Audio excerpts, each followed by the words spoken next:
The truth. When it comes to bullshit, big time, major league bullshit, you have to stand in awe of the all-time champion of false promises and exaggerated claims, religion. No contest. No contest. Religion easily has the greatest bullshit story ever told. Think about it. Religion has actually convinced people that there's an invisible man living in the sky who watches everything you do every minute of every day.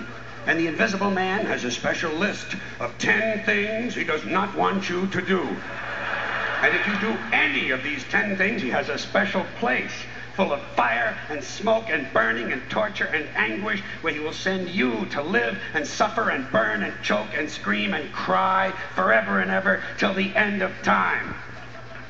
But he loves you.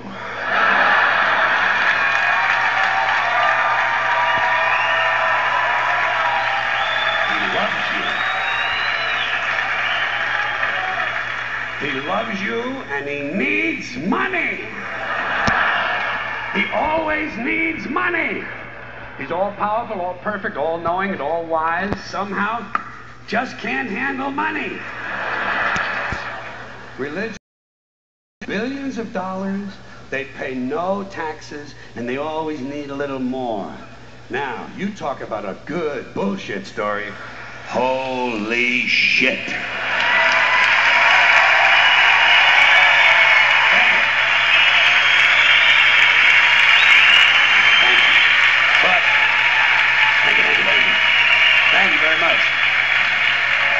But I want you to know something. This is sincere. I want you to know, when it comes to believing in God, I really tried. I really tried. I tried to believe that there is a God who created each of us in his own image and likeness, loves us very much, and keeps a close eye on things.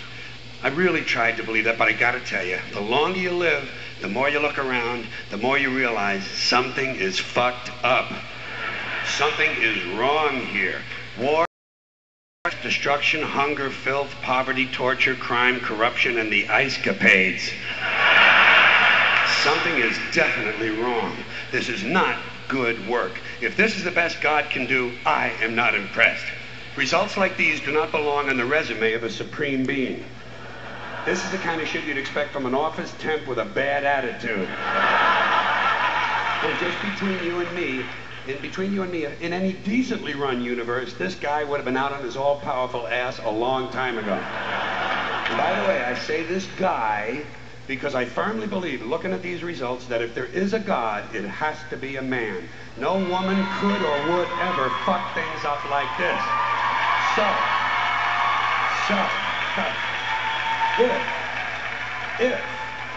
If there is a God, if there is, I think most reasonable people might agree that he's at least incompetent and maybe, just maybe, doesn't give a shit.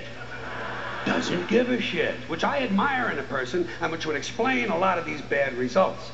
So rather than be just another mindless religious robot, mindlessly and aimlessly and blindly believing that all of this is in the hands of some spooky, incompetent father figure who doesn't give a shit, I decided to look around for something else to worship, something I could really count on. And immediately, I thought of the sun. Happened like that.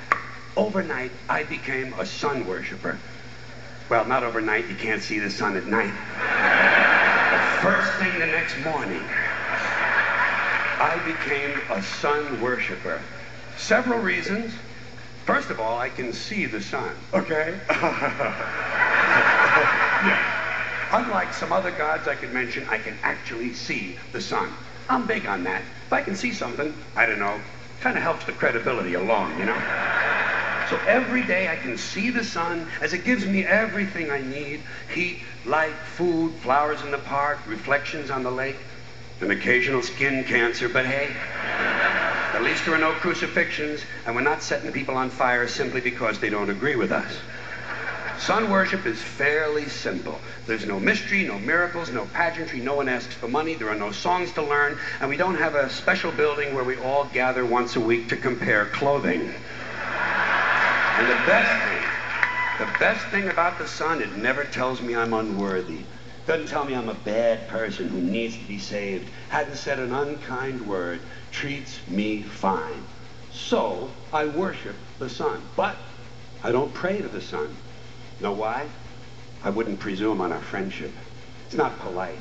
I've often thought people treat God rather rudely, don't you? Asking trillions and trillions of prayers every day, asking and pleading and begging for favors. Do this, give me that, I need a new car, I want a better job. And most of this praying takes place on Sunday, his day off. It's not nice, and it's no way to treat a friend. But people do pray, and they pray for a lot of different things. You know, your sister needs an operation on her crotch.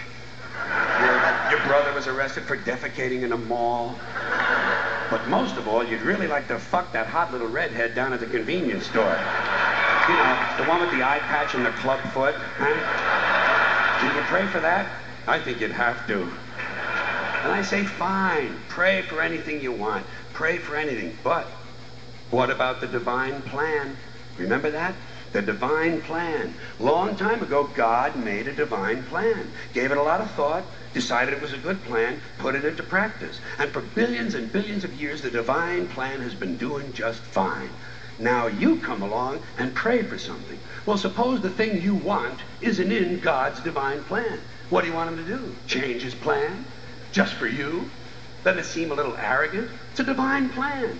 What's the use of being God if every rundown schmuck with a $2 prayer book can come along and fuck up your plan? And here's something else, another problem you might have. Suppose your prayers aren't answered. What do you say? Well, it's God's will. Thy will be done. Fine, but if it's God's will and he's going to do what he wants to anyway, why the fuck bother praying in the first place? Seems like a big waste of time to me. Couldn't you just skip the praying part and go right to his will? It's all very confusing. So to get around a lot of this, I decided to worship the sun. But, as I said, I don't pray to the sun. You know who I pray to? Joe Pesci. Joe Pesci. Joe Pesci. 2 reasons. First of all, I think he's a good actor, okay? To me, that counts. Second, he looks like a guy who can get things done. Joe Pesci doesn't fuck around. Doesn't fuck around. In fact, Joe Pesci came through on a couple of things that God was having trouble with. For years, I asked God to do something about my noisy neighbor with the barking dog. Joe Pesci straightened that cocksucker out with 1 visit. It's amazing what you can accomplish with a simple baseball bat. So I've been praying to Joe for about a year now. And I noticed something. I noticed that all the prayers I used to offer to God and all the prayers I now offer to Joe Pesci are being answered at about the same 50% rate. Half the time I get what I want, half the time I don't. Same as God, 50-50. Same as the 4-leaf clover and the horseshoe, the wishing well and the rabbit's foot. Same as the mojo man. Same as the voodoo lady who tells you your fortune by squeezing the goat's testicles. It's all the same, 50-50. So just pick your superstition, sit back, make a wish, and enjoy yourself. And for those of you who look to the Bible for moral lessons and literary qualities, I might suggest a couple of other stories for you. You might want to look at The 3 Little Pigs. That's a good one.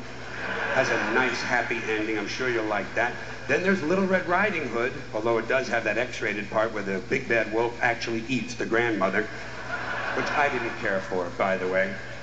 And finally, I've often always drawn a great deal of moral comfort from Humpty Dumpty. The part I like the best, all the king's horses and all the king's men couldn't put Humpty Dumpty back together again. That's because there is no Humpty Dumpty and there is no God. None, not one, no God, never was. In fact, I'm gonna put it this way. If there is a God, may he strike this audience dead. See, nothing happened. Nothing happened. Everybody's okay. All right? Tell you what.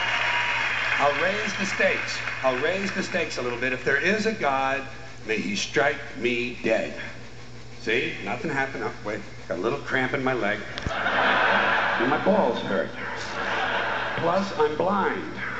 I'm blind. Oh, now I'm okay again. Must have been Joe Pesci, huh? God bless Joe Pesci. Thank you all very much. Joe bless you. Thank you very much.